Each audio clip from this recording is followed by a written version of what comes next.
اعوذ باللہ من الشیطان الرجیم بسم اللہ الرحمن الرحیم الصلاة والسلام علی خاتم النبیین الصلاة والسلام علی ختم المرسلین الصلاة والسلام علی رحمت للعالمین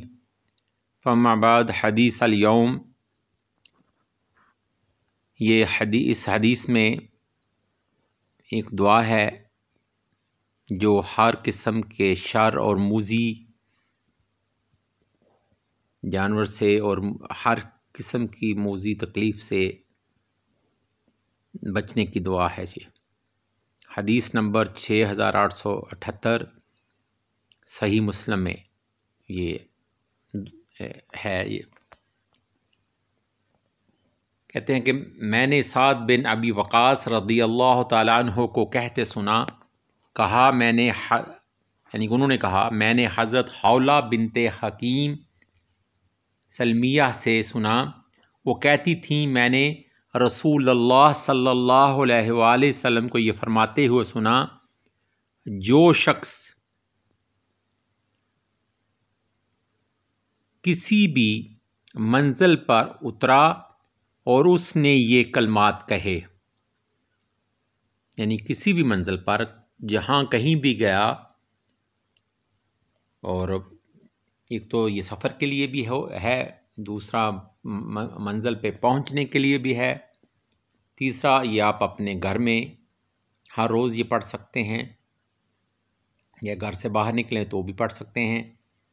تو ہر قسم کے شر سے محفوظ رہنے کے لیے یہ بہترین دعا ہے، جو مسنون دعا ہے، یہ نبی کریم صلی اللہ علیہ وسلم نے عطا کی ہے۔ میں نے رسول اللہ صلی اللہ علیہ وآلہ وسلم کو یہ فرماتے ہوئے سنا، جو شخص کسی بھی منزل پر اترا اور اس نے یہ کلمات کہے، میں اللہ سے اس کے مکمل ترین کلمات کی پناہ طلب کرتا ہوں، یعنی کہ ان کلمات کی وجہ سے اللہ سے پناہ طلب کرتا ہوں جو یہ کلمات پڑھے گا، ہر اس شخص کے ہر اس چیز کے شر سے جو اللہ نے پیدا کی، تو اس شخص کو اس منزل سے چلے جانے تک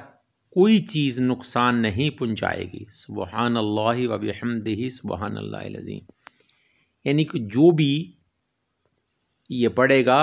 اس کو کوئی بھی چیز نقصان نہیں پہنچائے گی، کوئی بھی شر، کوئی بھی کسی قسم کی موذی چیز۔ یہ کون کہہ رہا ہے؟ یہ ضمانت نبی کریم صلی اللہ علیہ وآلہ وسلم دے رہے ہیں،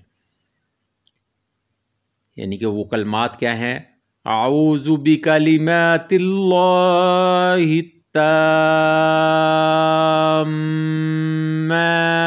من شر ما خلق۔ دوبارہ سنیں، اعوذ بکلمات اللہ التامات من شر ما خلق، یعنی کہ اس دعا کو جو بھی پڑھے گا وہ اللہ کی پناہ میں چلا جائے گا، وہ ہر قسم کے شر، ہر قسم کی آفت اور جن و انس کے شر سے محفوظ ہو جائے گا، ایون کہ جانوروں سے بھی۔ میں نے رسول اللہ صلی اللہ علیہ وسلم کو یہ فرماتے سنا ہے، یعنی کہ نبی کریم صلی اللہ علیہ وسلم کو انہوں نے فرماتے ہوئے سنا کہ جو شخص کسی بھی منزل پر اترا اور اس نے یہ کلمات کہے، میں اللہ سے اس کے مکمل ترین کلمات کی پناہ طلب کرتا ہوں،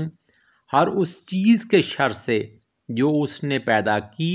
تو اس شخص کو اس منزل سے چلے جانے تک کوئی چیز بھی نقصان نہیں پہنچائے گی۔ سبحان اللہ و بحمدہ سبحان اللہ العظیم۔